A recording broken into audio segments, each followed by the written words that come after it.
Yo, what's up guys? Welcome back to the channel. Today we're going to be taking a look at some of the new cards coming out in Dawn of Majesty. We got some insane support for any deck that is really interested in running any extra tuners that you can summon real easy with this new instant fusion variant card. On top of that, we have the Despians. This is going to be a completely new archetype. They've gotten a bunch of new support cards for the whole archetype. Let's see if this archetype is going to be ready to be actually played. But let's go and hop into it with the first set of new Yu-Gi-Oh cards that are going to be coming out in Dawn of Majesty once again. But the first card that we're going to be taking a look at is the Despion of Comedy. So it's a Dark Fairy effect, level 1, 0 attack, 2000 defense points. And it says that you can only use either this card's name first or second effect per turn, and only once that turn. The first part of the effect says, when your opponent activates a card or effect that targets a face-up Despia card or cards you control, as a quick effect, you can discard this card and negate the effect. Unfortunately, it does not actually destroy that monster, but whatever, nonetheless, or destroy whatever is targeting it, right? But next up, the second part of it, it says if this card is in your graveyard, as a quick effect, you contribute one fusion monster to special summon this card. Okay, so maybe potentially dodging something that is targeting, that card or doing whatever to that card. Okay, let's see what else they have. So next up, we have the Despine of Tragedy. It's a Dark Fairy effect, level 1, 400 attack and 400 defense points. And it says that you can only use either this card's name first or second effect per turn, and only once that turn. The first part of the effect is if this card is sent to the graveyard or banished by a card effect, you get to add one Despia monster from your deck to your hand, except for Despion of Tragedy. The second part is you can banish this card from your graveyard and target a Stigmatica spell/trap in your graveyard and set it to your field. Okay, so they have all reoccurring extra effects. I think how this is banished by a card effect, couldn't you just like lure this and then just be like, okay, search one? That's pretty nice, and then maybe reset it with that like burial, put triple from back in. I don't know, just thinking right off the top of my head.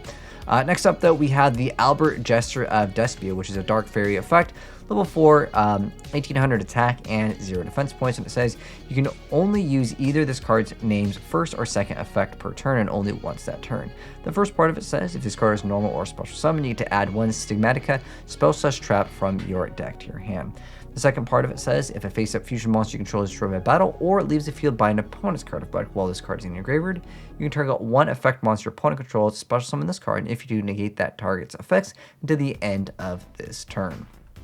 Next up, we have the Dramaturgia of Despia, which is a Dark Fairy effect, level 8, 3000 attack, 1500 defense points, and it says you can only use this card's name first and second effects once per turn each. The first part of it says if a fusion, synchro, seize, and or link monster special summon, you get to target one effect monster on the field, negate its effects until the end of this turn.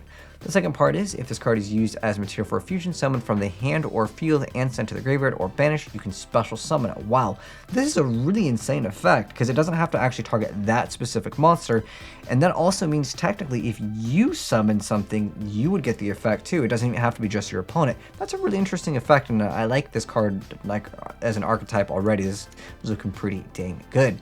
Next up, though, we have the boss monsters for the archetype. The first one we're going to be taking a look at is the Despian Caritas. It is a Light Fiend fusion effect, level 8, 2500 attack and 2500 defense, and it requires one Despia monster plus one light or dark monster.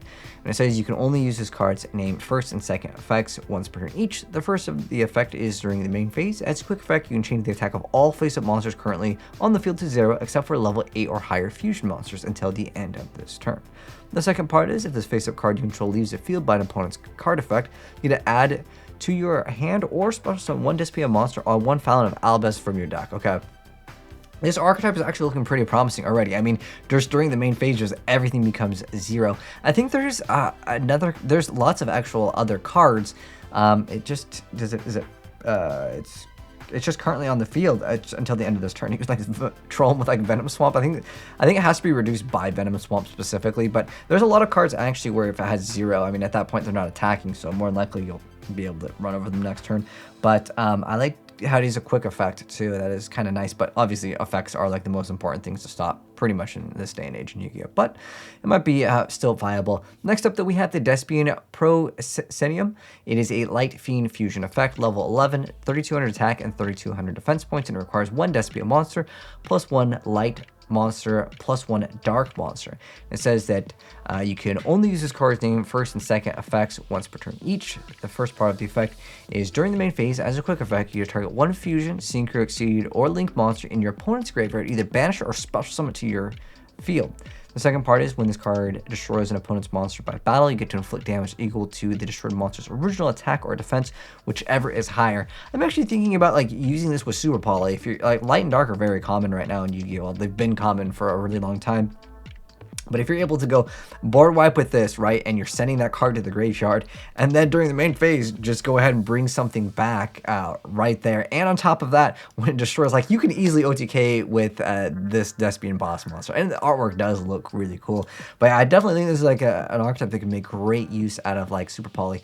But next up, anyways, we have the Despion of the Stigmatica Theater, which is a field spell, and it says you can only use this card's name first and second effects once per turn each. The first part of the effect is during your main phase, you get to fusion summon one level 8 or higher fusion monster from your extra deck using monsters from your hand or field as fusion material. The second part is if a face-up non-fusion fairy monster you control is destroyed by battle or leaves the field by an opponent's card effect, you can target one level 8 or higher fusion monster in your graveyard and special summon it. Okay, since all the like effect monsters are pretty much fairies, you could actually have pretty decent support. I think, was it Valhalla, Hecatrice? You can easily try to get those lights and darks, and then if you fill up the amount, like Kirsty is still a very, very strong Yu-Gi-Oh card. There's, you know, there's several dark fairies on top of that. This card, where you're able to instantly just add one Despion monster if it's just banished or lure, and then again you can control maybe the graveyard via other effects. I'm not sure if you can throw it in with like agents, because that's the last time I remember fairies being like really powerful, I want to say. Unfortunately, Dark Lords never really made it. But on top of that, we still have more other new Yu-Gi-Oh cards. Now, the first one is going to be just a vanilla fusion, as in it doesn't really do anything. However, the new Peacock card over here is called Alvain the Final Nothingness, which is the card on the left. It's just a level 2, it has 0 attack, but it does happen to have 2100 defense points, and it's going to be another fairy fusion tuner. The only really important part really is just that it's a tuner, it's a level 2, so you basically have a really good instant fusion, or aka the new fusion card is going to be coming out. It's probably one of the better fusion supports we've had in a really long time, and I'll go over why it makes it so incredibly good for a lot of different archetypes. So anyways, now we're looking at the fusion card over here on the right, which is called Retort Fusion, which is a normal spell card that says you can only activate one card with this card's name per turn. It says, as the first part of the effect, pay 1000 life points to special summon level 6 or lower non-effect fusion monster from your extra deck. This is treated as fusion summon, but it cannot attack, also destroy it during the end phase. So pretty much what that means is everyone is going to be able to go ahead and make Sea Monster of Theseus, which is an excellent card. Not only is it a tuner, but it also is a water, so there's a lot more plays with other things. In certain archetypes, this could actually be pretty big.